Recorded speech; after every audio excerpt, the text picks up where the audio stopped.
into the ether. That movie's making a fortune, and what that proves is diversity makes money. And you don't need to talk about diversity. Like, we don't want to have that conversation. This is the norm. It should be the norm. The girl's the tech geek. That, you know, that there's diversity all through It's the black casting. graduate student, or the black nerd who comes up with the life-saving thing. Yes. Don't give it away. Spoiler alert. But the point that that film reiterates is how successful a film that has diverse cast in it can be, because that movie's going to be in the top 3 of the year. Melissa, is it set in the future? No, Okay. like, Not really. not really. Good. It's based on a book, and there has been some negative thing about it being one of the Asian characters has been made into white, so that's been like the press is like, of course, So I was just wondering if- social media is everything's negative, nothing positive. Is that the mark of the future? You know, that's not now. Thank you so much. This was a wonderful panel. This has been a wonderful way to spend my weekend, even though I'm at work on a weekend. I really loved all of your work, Andrea. That was absolutely beautiful and stunning. The memoir is gorgeous, and I can't wait to see the book that comes from this. But my question's for Georgette. As an educator, I was really taken by your comments about to create brave spaces, not safe spaces. And towards the end of your talk, you were talking about making more room where the traditional leaders can quiet their voices so the voices of others can rise. And I'd like you to speak more about that and your experience trying to do that, because it's a challenge. And I think that there's a really strong pushback, and you gave some really lovely examples, but they were really on the ground, engaged examples, and I just want to know how your experience has been and how you've seen working with a larger Jewish establishment to find space for these things. Thanks for the question. It's challenging, and honestly, it's painful. It's incredibly painful I'm in a number of organizations which I care very deeply about, can you hear me? Okay. I'm part of a number of organizations which I care very deeply about, and that's the part about saying if we keep showing up, it's because we care about that mission, and we want to be part of that process. And it's really challenging and painful when you sit there and you explain that your experience as a Jew of color looks very different, and you're not reaching and you're hemorrhaging Jews of color because of it. And the first response is actually, really? I'm not, really? Is it really that bad? And so part of it is actually sharing the stories so that people don't understand, because sometimes, let me take a step back. Part of microaggressions is that the people who are experiencing them, it's so subtle, they're like, did that just happen? Am I being overly sensitive? Did I understand that properly? Were they trying to have malintent? And generally, their malintent is not there. And so part of it is finding our own voices to be able to share. It's wonderful that this project that you just put on was great for X number of percentage of the Jews who were there. But for me as a Jew of color, it was problematic on all these different levels. And can we think about different ways of doing it? And it's hard for people to hear that.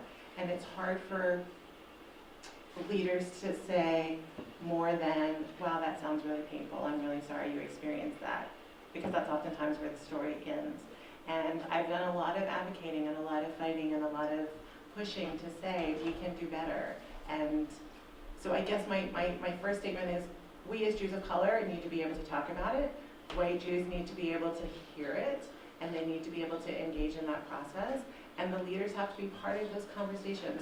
I want to make sure I was clear that it's not that I don't want people to feel safe. It's that we realize that you can't promise that somebody's going to not say, ask a question that's horrible or say something that's terrible. So we can't promise that. So we can't promise safe space, but we can try and say, what does it mean to be brave? What does it mean to stand up and say, I'm going to tell my truth, and that truth is going to help change hearts and minds. And from that space, then the leaders who are in traditional organizations can say, I might not fully understand what you're going through, but I understand it's a problem, and I understand I can be part of that solution.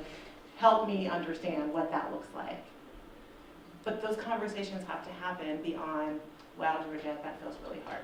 Is there a will to change? It depends on the organization. Yeah. One more question. Oh, okay. Oh, sure. You're going to get, we have two more Another questions. question. Two questions. Two You- questions, okay.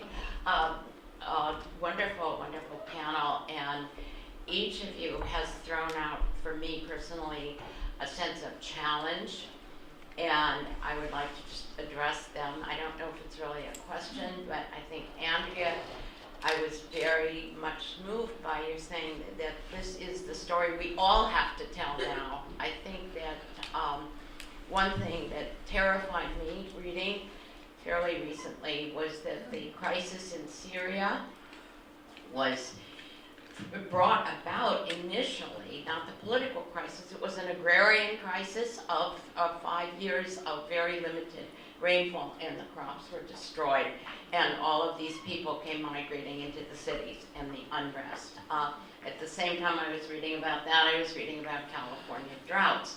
But now we're getting a huge El Nino. Will that make people sort of comfortable that there'll be enough rain this year? What about the year following? So yeah, we have to keep focusing, and personally, everybody.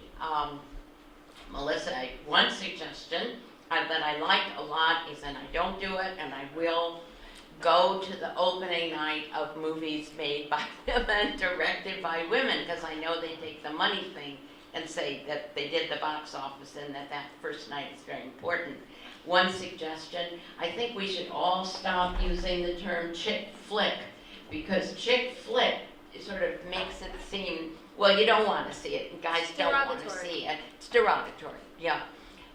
Georgette, the one thing and a lesson for me, and thank you, how to begin a conversation. I'm sure I'm as guilty as many people of speaking to somebody and beginning with a question that should not be part of establishing a relationship. It should be part of something once you get to know somebody and begin to share stories. And so thank you very much for that lesson.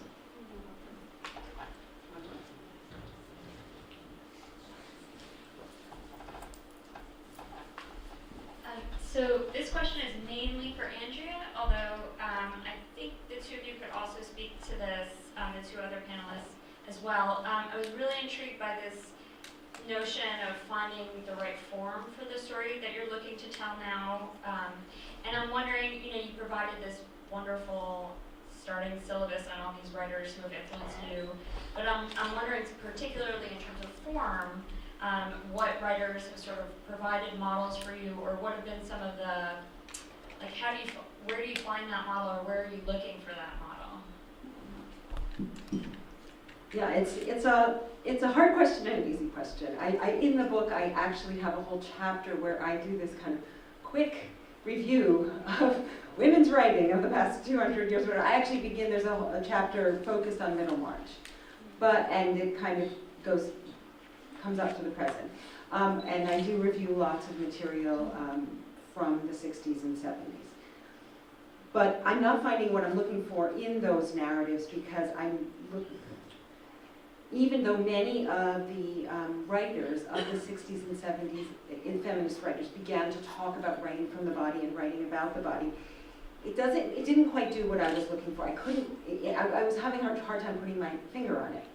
It was when I started reading the work by these very literate and literary scientists that I began to see a model emerging. I'm not a scientist, and I'm not writing about scientific data, but I began to see a model for combining scholarly work and personal narrative through an embodied story in a way that's quite different from the memoir style of, let's say, 70s women's writing. And so there are a number of writers I mentioned, and Steingraber is one who I particularly love. But I don't think I can say, oh, this person or that person is my role model right now, because I'm kind of feeling like I'm looking into new territory here. So many of those who I mentioned, Rebecca Solnit also does a lot of this kind of writing.